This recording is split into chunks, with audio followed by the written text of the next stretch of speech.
26,000-এর চাকরি যাওয়ার সিচুয়েশনের জন্য যদি একমাত্র কেউ দায়ী থাকেন তার নাম হলো মমতা ব্যানার্জি।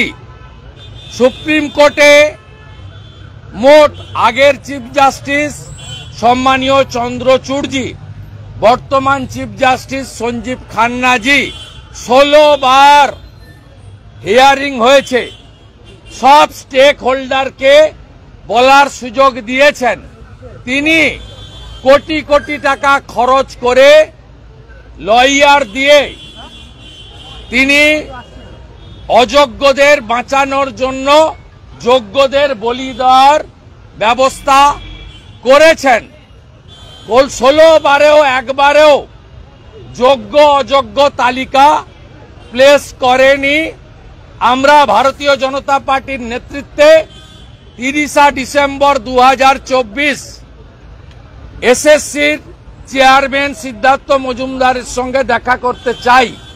তিনি দেখা করেননি, তার সচিব দেখা করেন।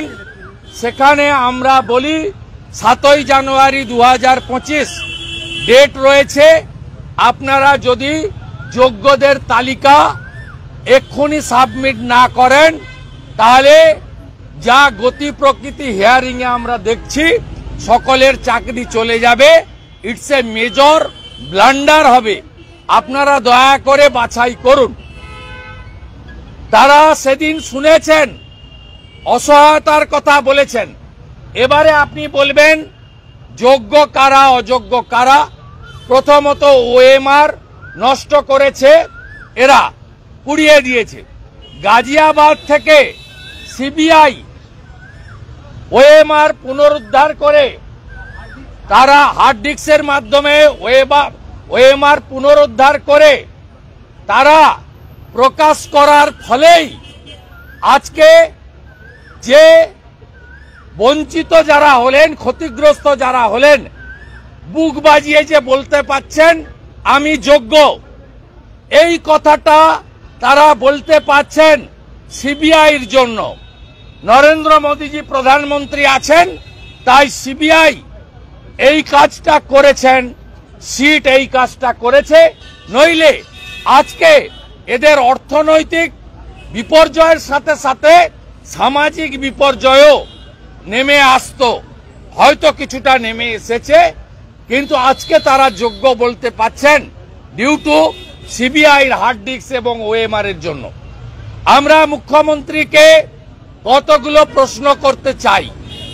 এক, আপনি সরাসরি জাস্টিসকে, চিফ জাস্টিসকে অ্যাটাক করেছেন। আপনি বলেছেন আমি যোগ্যদেরকে রক্ষা করব। যোগ্যদের রক্ষা করার জন্য আপনাকে হাইকোর্ট এবং সুপ্রিম কোর্ট 3 বছর সুযোগ দিয়েছিল, আপনি সেটা করেননি, আপনি অপরাধী। আপনি বলেছেন আমরা চাকরি দেব। আপনি কি করে 23 লক্ষ পরীক্ষার্থী 16 সালের ক্লিয়ার লেখা আছে যে 16 লক্ষ পরীক্ষার্থী যারা অযোগ্য তাদের এই 7-8 হাজার বাদ দিয়ে অযোগ্য কারা তার তালিকাও নেই। সেক্ষেত্রে বলা হয়েছে ওএমআর টেম্পারিং, প্যানেলের আয়ুর বাইরে নিয়োগ করা, out of panel, rank jump, 4-5টা ক্রাইটেরিয়ায় বলেছে এরা অযোগ্য। সেই সংখ্যাটা 7-8 হাজার, 7 হাজার মতো বলছে সবাই, ক্যালকুলেশন করে নাম বলার সুযোগ নেই। এবারে আপনি তাদের বাদ দিয়ে 16 সালে যারা অ্যাপ্লিকেন্ট ছিল 23 লক্ষ, তাদেরকেই আপনাকে সুপ্রিম কোর্টের রায় অনুযায়ী পরীক্ষায় বসতে দিতে হবে। তাহলে আপনি কি করে বলছেন?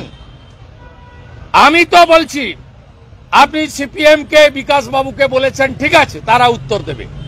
আপনি বিজেপিকে বলেছেন যে আপনারা বিজেপির কথায় বিশ্বাস করবেন না।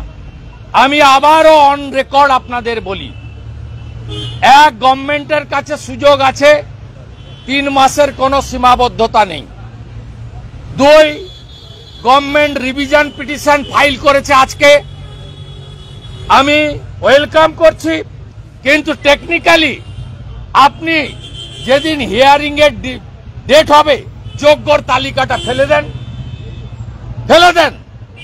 আপনি বলছেন আমি যোগ্যদের পাস দিয়েছি, যোগ্যরাই ভিতরে গেছে।